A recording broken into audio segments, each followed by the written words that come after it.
Good afternoon, Glassboro, and welcome to Rowan News. I'm Venice Washington. And I'm Jessica Gomez. Coming up, events on campus, protests on campus, our weekly weather forecast, and more. Coming up on Rowan News.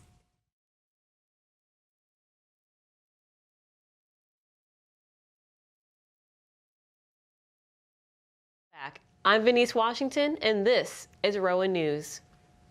Defy Definition live with Rowan University taking place on Wednesday, April 15th in the Chamberlain Student Center from 11 a.m. to 2 p.m. This event will bring Rowan University's new Defy Definition brand to life and help you to experience how Rowan continues to surpass expectations by thinking bigger, acting bolder, and doing work that matters. On Saturday, April 18th, join the Center for Wellbeing for the annual Props for a Purpose Suicide Prevention Walk.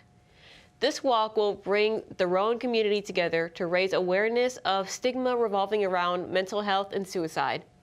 With this being said, Props, you are not alone. If you need help, do not hesitate to reach out to the Wellness Center at 856-256-4911 and ask to speak to an on-call counselor, or simply dial 988. You are seen, you are loved, and someone cares for you.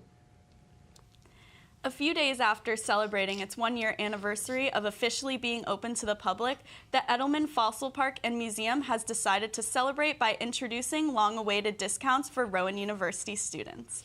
The discount was announced in an Instagram post on March 30th. Active Rowan students are now eligible for one free visit per academic year, 50% off all following visits, and are eligible for 50% off a bronze membership. The bronze membership offers unlimited museum access, 10% off retail discount, 10% off cafe discount, $20 quarry digs, free access to the Act Now library, Bring a Friend days, special discounts, exclusive event access, and no reservations required to the museum. With this student discount, a bronze membership would be less than 1 day's museum access without the discount, so make sure you take advantage. To access these discounts, all you have to do is bring your valid Rowan ID. Up next, we have World News with Ty Delancey. Thanks, Jess. In the world of news, more than 300 people were killed by Israeli bombings within 24 hours after the ceasefire announcement on Tuesday night. Benjamin Netanyahu said that there is no ceasefire in Lebanon.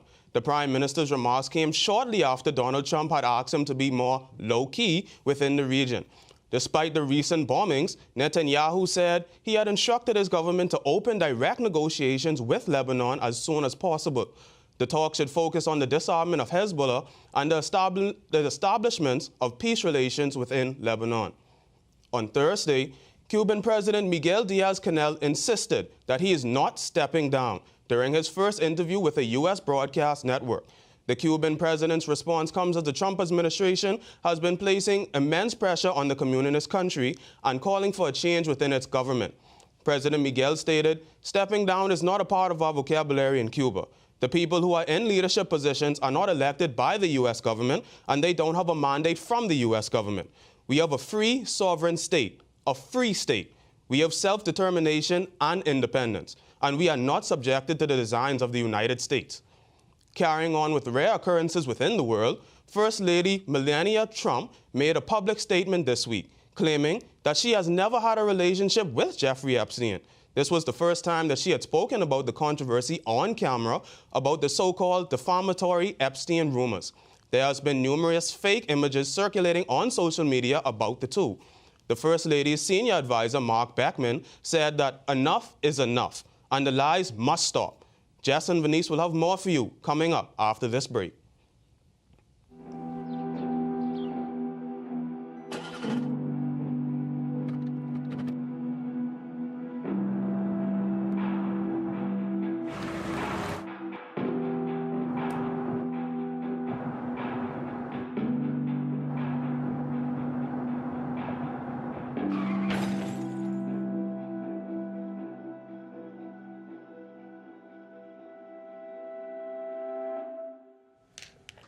Pride Fest is back at Rowan University. The experience includes drag performances, food trucks, dance class, and the infamous Hawthorne illumination. Join the Center for Belonging and Student Engagement on Thursday, April 16th from 5 p.m. to 8 p.m. at Memorial Circle. The 16th annual St. Baldrick's Day program, hosted by student university programmers, will be taking place on Saturday, April 18th from 2 p.m. to 4 p.m. in the Chamberlain Student Center pit. Join in raising money for the St. Baldrick's Foundation and pediatric cancer research as part of the ongoing fight to raise awareness of childhood cancer. Rowan students, alumni, faculty, staff, and community members who raise a minimum of $50 will be given the opportunity to shave their heads on stage in the Student Center pit for everyone to see. As always, this event is open to the public and all proceeds will be going directly to the St. Baldrick's Foundation. If you are interested in registering or donating, feel free to visit go.rowan.edu. In front of Sabbats Hall, right by the Rowan Owl statue, two brothers regularly preach, engaging students in conversation about the Christian gospel. However, last Wednesday, April 1st, they were met by a protest organized by Rowan's chapter of the Young Democratic Socialists of America's Queer Rights Working Group. A group of roughly 30 protesters met at the owl statue right across from where the preachers usually stand, hoping to distract students from talking to them. A group member claimed that the preachers specifically target queer individuals. Students have previously asked the university to intervene, even addressing administration personally at last semester's student assembled panel. Despite the complaints, Rowan cannot pursue much legal action against these preachers due to the university being a public institution where the First Amendment right is protected.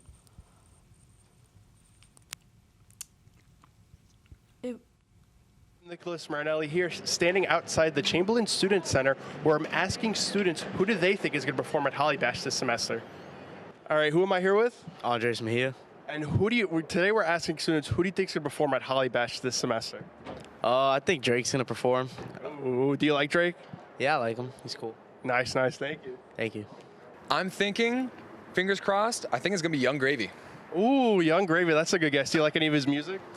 I do, but I'll probably save that for when he performs. That's a really good guess, thank you. Thanks. Nice, and AJ, who do you think is going to perform at Holly Bash this semester? I think maybe Tyler, the Creator. Ooh, Tyler, the Creator's a good guess. Do you like his music? I like his newer stuff and I like his older stuff. I don't like the in the middle stuff. It's really hard for me to like say who I think is gonna perform because I listen to a lot of older music. Yeah, but. Good, thank you for your guess. That was a really good guess so far. Thank you. Thank you. Connor Galvin. And Connor, who do you think is going to perform at Holly Bash this semester? I think it's going to be Malcolm Todd. Ooh, Malcolm Todd's a good guess. And who am I here with? Luke Ellison. And who do you think is going to perform at Holly Bash this semester? I also think it's going to be Malcolm Todd, but for fun, I'm going to say Leon Thomas. Ooh, that's a good guess. Thank you, guys. Thank you. Riley's Wire. And who do you think is going to perform at Holly Bash this semester? I'm thinking Zara Larson, I'm hoping. Ooh, that's a good guess. Do you like their music? Love. Thank you. And who do you think should perform? Oh, sorry. Who am I here with? I'm Destiny. And who do you think should perform at Holly Bash this semester? I think it's going to be Zara Larson or Fetty Wap. Ooh, Fetty Wap is my guess. Mm-hmm. Thank you, guys. Thank you. You guys just watched students give their predictions of who do they think is going to perform at Holly Bash this semester. Sending it to you guys back to the studio. Thanks, Nick. Up next, everyone's favorite weather woman, Mel, is here with this week's weather forecast. Thanks, Jess. Welcome back to yet another segment of the Glassboro 7-day forecast. I'm back with another week of weather for you guys. We have a pretty warm week ahead of us, so let me tell you all about it. Today is a high of 69 degrees with partly cloudy skies, a few clouds overnight, and a low of 52 degrees. Tomorrow we're looking at a sunny day with a high of 66 degrees, just a few clouds in the morning which will slowly disappear throughout the day for mostly clear skies in the afternoon, a low of 42 degrees at night. Sunday is looking like the coldest day of the week, a high of only 65 degrees. The day will be partly cloudy but will get much cloudier as the night approaches, a low of 50 degrees at nighttime. Although this is the coldest day of the week, it could be much colder, so I am not complaining. Speaking of complaining, I will also not be complaining on Monday, because Monday is going to be cloudy with a high, emphasis on high, of 82 degrees. Winds potentially reaching 20 miles an hour. This, along with the cloudy skies, will make the real feel lower. Clouds will stay in the sky throughout the night with a low of 64 degrees. Now this is my ideal temperature, a hot day with some breezes. Tuesday, I will definitely be complaining because it will be even hotter than the day before with a high of 85 degrees. The leftover clouds from Monday will carry into Tuesday. The evening will remain cloudy with a low of 66 degrees. This is a little too hot for my personal liking. When temperatures are this high, I just want to be wherever there's air conditioning. Wednesday will be even warmer from Tuesday with a high of 91 degrees and a low of 61. Yet again, some more clouds. Spring took forever to come, and now it just kind of feels like we're skipping into summer. This weather is so unpredictable. Thursday, mostly cloudy skies, a high of 87 degrees and a low of 58. I know I said earlier that we had a warm week ahead of us, but I'm starting to realize that I probably should have said a hot week. Anyway, make sure you guys get your blankets and your lawn chairs ready to soak up the sun this week, because who knows, maybe next week we'll be back down in the 50s. I guess we'll just have to wait and see. I'm Melanie, your weather reporter, sending it back to the main desk. Thanks, Mel. That's all we have for you tonight. Be sure to tune in next week for another episode of Rowan News. I'm Venice Washington. And I'm Jessica Gomez. Have a great rest of your day, Glassboro.